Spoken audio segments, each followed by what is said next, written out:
Welcome to Frightened Female. This is Crystal. Now, I often talk of legends, but when they are undeniable reality, it gets far scarier. And I had not heard of the suicide forest up until, I'd say, a few months ago. And then I recently came across a video online, and I decided to delve further into this mysteriously haunting place that, according to the Japanese, is best to avoid and never to enter, and for good reason, due to the ghastly discoveries that search teams find every year. I looked up a few true facts about this frightening location and was shocked, and I will share them with you.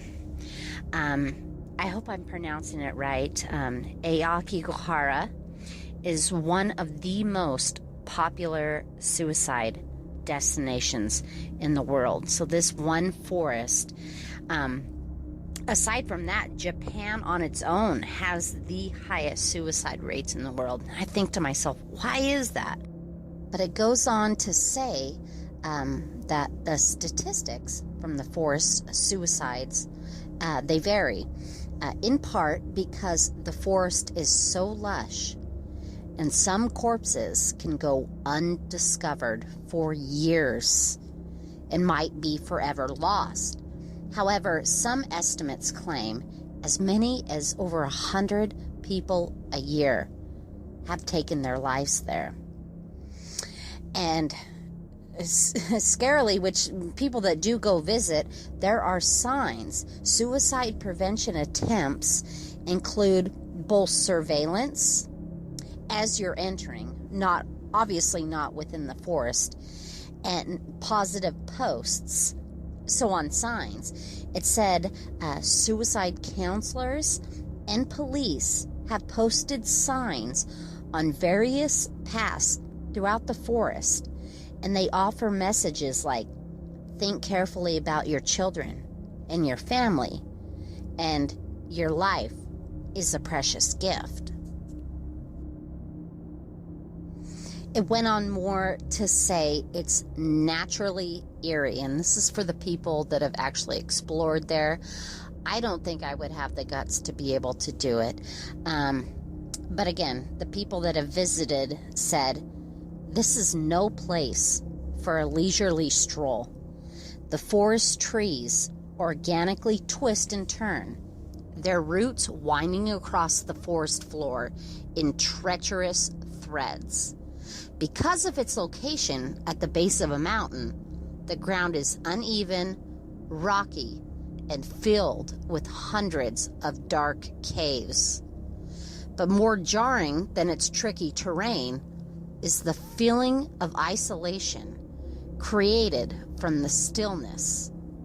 The trees are too tightly packed for the wind to whip through, and the wildlife is sparse.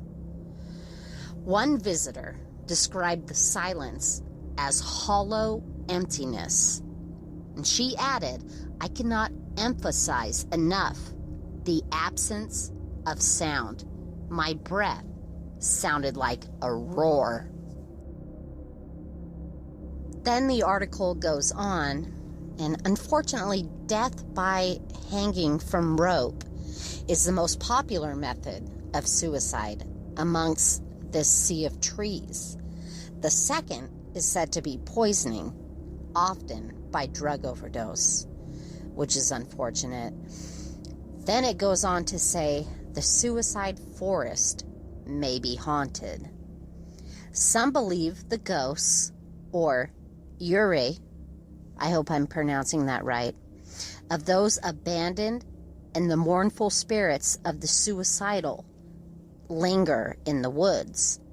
Folklore claims that they are vengeful and dedicated to tormenting visitors and luring those that are sad and lost off the path.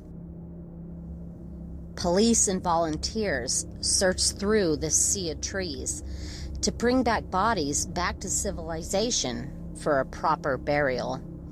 Now, in recent years, the Japanese government has declined to release the number of corpses recovered from the gruesome searches. But in the early 2000s, 70 to 100 bodies were uncovered every single year. Now, this next part made me very frightened, and it said that bringing a camping tent into the forest with you suggests doubt. Now, camping is allowed in the area, but visitors who bring a tent with them are believed to be undecided on their suicide attempt. Some will camp for days, debating their fates. People on prevention patrol will gently speak with campers, asking them kindly to leave the forest. Another thing I researched, that some people who are uneducated of this forest, they go in thinking, well, I have my cell phone, I have my compass. Some even go alone, which is crazy. One thing they don't bring is tape. And let me explain. It goes on to say the suicide forest is so thick that some visitors use tape to avoid getting lost. So volunteers who search the area for bodies and those considering suicide typically mark their way with plastic ribbon, and that they'll loop around the trees in this leafy labyrinth.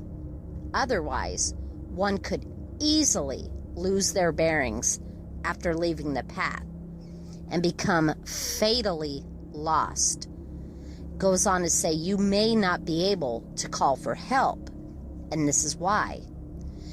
Rich with magnetic iron, the soil of the suicide forest plays havoc on cell phone service, GPS systems, and even compasses. This is why the plastic tape is so crucial.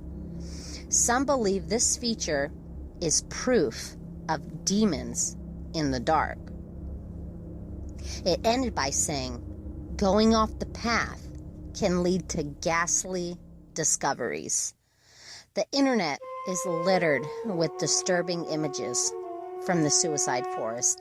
I saw them myself. I'm not going to post the bad ones, but abandoned personal effects snared in the undergrowth to human bones, and even more grisly remains strewn across the forest and unfortunately hanging from the branches.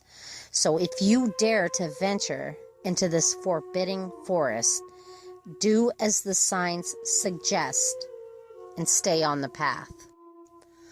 So what is it that pulls people to this dark location? I mean, the thousands of lost souls, which I personally feel are trapped amongst the branches of this forest, may have a great deal to do with the catastrophic casualties. Regardless, it's spooky. It's beyond dark, and I'd like to hear your opinions. If you're new to my channel, please like and subscribe. If you have a true scary story of your own that you would like to submit, please see the description box below. Most importantly, folks, please be safe. Be aware of your surroundings, and remember to always lock your door.